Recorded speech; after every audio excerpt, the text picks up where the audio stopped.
Hey guys, welcome back. Today I wanted to take a look at some new and upcoming releases and let you know my thoughts on them and whether or not I plan to pick them up or give them a pass. I've got a lot of things to talk about, so let's just do this. Alright, so I'm going to sit over here so that we can put the pictures up over here. And I've got the screenshots on my phone, so if I'm looking down, that's why. First up is the Hasina 2 palette from Blush Tribe. Freaking beautiful. This is what I want to see big companies do. Go outside the box. There is not a warm brand to be found in this. I love it. It's not going to suit everybody's likes. It's not, but it's mine. I have the Blossom palette from Blush Tribe, and it is basically a rainbow of shades. There it is there. And the shadows perform absolutely beautifully. There's no patchiness, there's no bad performing shadows in the lot of these, so I am very impressed with the quality of their shadows. This palette here, the Hasina 2, has a mix of mattes and shimmers. This one is purely matte, and I am very excited about this. There's no date on it, but when it does come out, I will absolutely be ordering this because it's gorgeous. All right, second up, Jaclyn Hill and Morphe are at it again. I was really excited thinking that Jaclyn Hill Cosmetics was going to be launched, that she was going to create her own brand, carve her own path, and away she goes. It's another collaboration with Morphe. I mean, it's in her wheelhouse, it's doing her well, she's clearly making the coin from it, but I was hoping for something different. Having said that, she's got 4 palettes that are releasing. They're going to retail for $15 US each, or you can buy all 4 in a vault for, I believe it's going to be $49 US. I'm not interested in getting all 4. I didn't get the Jaclyn Hill palette. I don't know why, I'm just resistant to doing it. I like Jaclyn, like I have respect for her talent. I don't know what it is. It's just the Morphe thing is tainting it for me. I don't know why. Probably because I haven't had the best experiences with their shadows. I just find like when I open the palettes up, they smell very, I don't want to use the word cheap. It's not that they smell cheap. It's just there's a certain scent to them that smells artificial or something. I don't know what it is. So I've been kind of turned off for that reason. But having said that, for the sake of reviewing these, she says that they're pressed in a different way, that they're a slightly different formulation and all this kind of stuff. I have no reason to disbelieve her, but there is the one that has the blue and the green, the bottom left corner.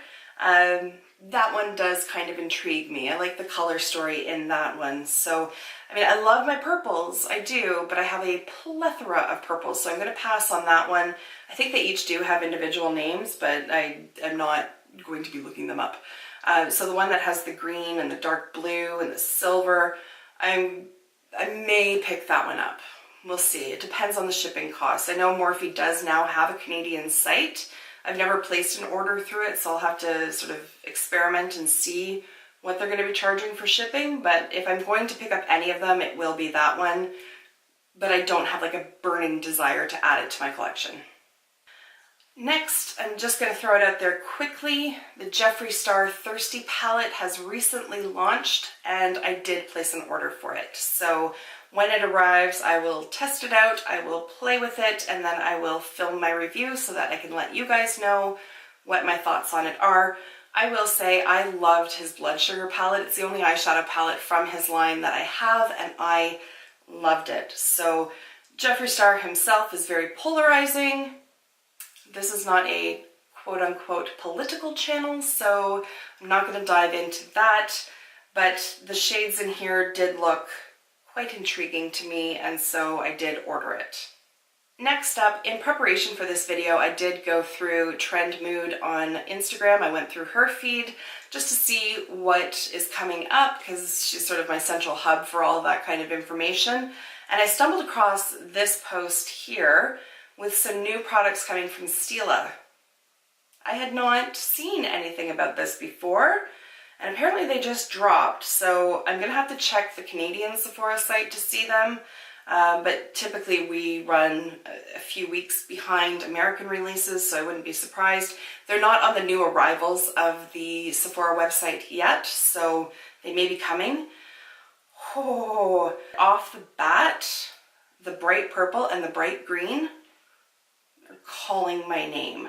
And then with the pressed shadows that are there in the middle of the image, the blue, I think I need to have it. Like, I think I need it.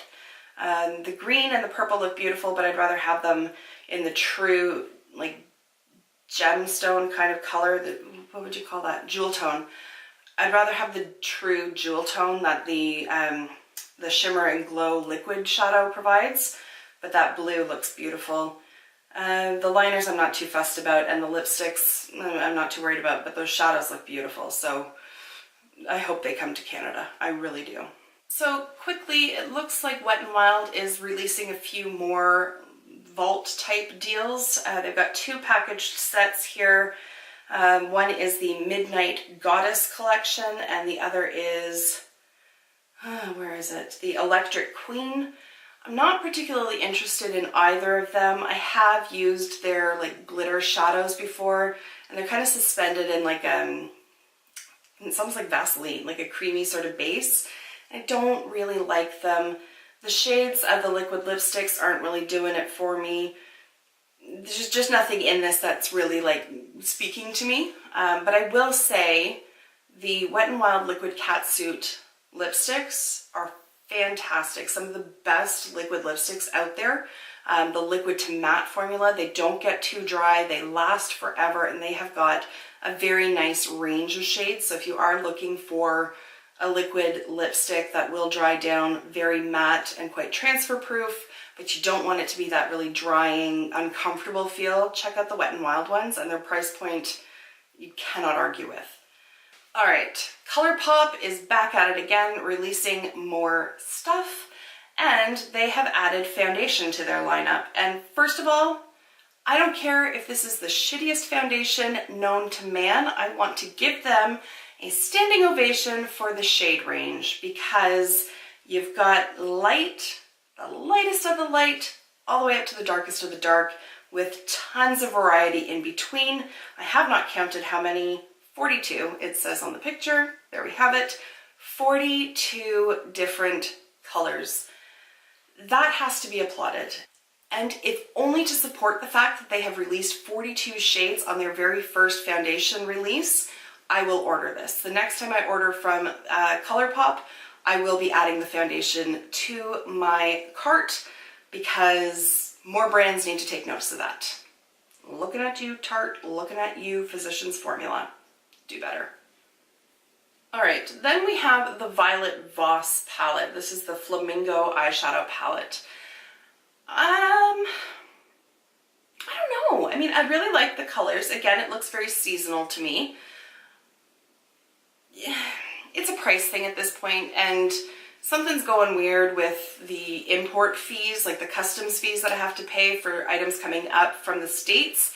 So unless this comes to Sephora in Canada, I'm probably going to give it a pass, because it's going to be over $20, which is going to trigger those tariffs for me. And sometimes it more than doubles the cost of the shipping. So, you know, I'm getting hit with like $20 a palette, and so I really have to think about what I'm ordering if it's coming from the States now. So while the shades in here are beautiful, I do think that I probably have something very similar throughout my collection. But like I said, if it came to Sephora in Canada, I would definitely snatch it up. I do have their rainbow palette, and I really enjoy the formulation of that. I also have the hashtag palette, which I also really enjoy. So I suspect that the performance of this palette is going to be beautiful. The shades are beautiful.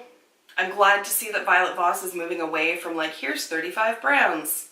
We don't need any more of that shit. Just pump the brakes. Stay on the path that you're on here with the Flamingo palette, because I can get behind that. Okay. Urban Decay is coming out with the, what's it called, Born to Run palette. And I am like thoroughly on the fence about this. Urban Decay can knock it out of the park. They really can. And then other times, they're asleep at the wheel. So from a shade selection perspective, I do like what's going on in this palette, but I will not order it sight unseen. So once it comes to Sephora and I can get my fingers into it and swatch it and see just what we're working with, then I will make my mind up on it. I'm glad to see that they didn't go with stupid packaging though, so hats off to you, Urban Decay, on that one. I like just this classic, like it opens up, there's a mirror, we're done. I like that. But I need to feel it and swatch it and see how it performs before I put my money towards it. Dior has come out with their whole Backstage collection. I have a sample of the foundation, but I haven't given it a try yet. But they have a few other products as well. They actually have quite a few other products. The ones I'm going to talk about are the 2 eyeshadow palettes and the lip palette, and I can tell you straight up, I'm really not interested in any of them. With the eyeshadow palette, I am intrigued by the fact that there is a little pan of eyelid primer. I think that's a nice touch. But just from shade selection perspective, they just don't do much for me. The cool toned palette, the shades don't look like they would really stand out one from the other once applied to the eye. It looks like it has a high risk of becoming muddy. The shades just look really like they're overlapping each other. So, I mean, I haven't touched it, I haven't swatched it, but just based on what I'm seeing in the picture, they don't look like they're going to perform individually on the eye, if you know what I mean. Like, it just looks like they're going to look all like one shadow. When it comes to the warm palette, I don't really think it's all that warm. Really, like there's 2 shades that look warm to me. The bottom center and then the one dead in the middle of the palette. The right-hand row of the palette, those look cool toned to me. I am no color expert by any stretch, but if not cool toned, they look rather neutral. They really just don't scream out warm to me.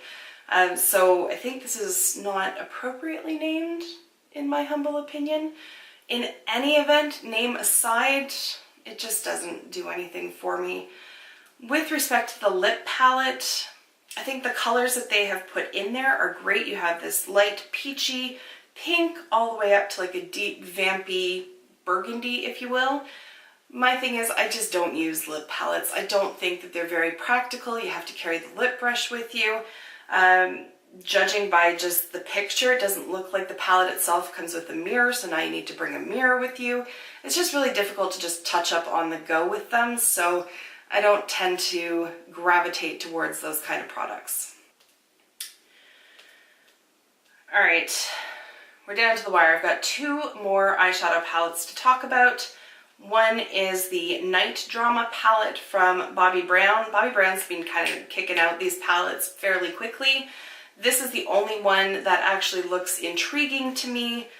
I like the shade selection that's in here. I don't know that it necessarily seems summer appropriate, but again, wear what you want to wear and buy it whenever you want it. That's totally fine.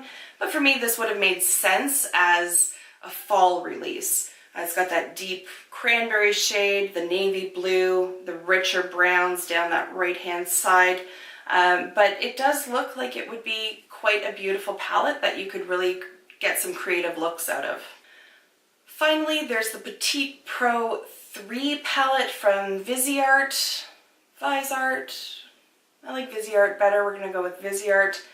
I have one of their Petite palettes and it underwhelmed me. It really did. I don't have any of their standard size palettes because they're $100.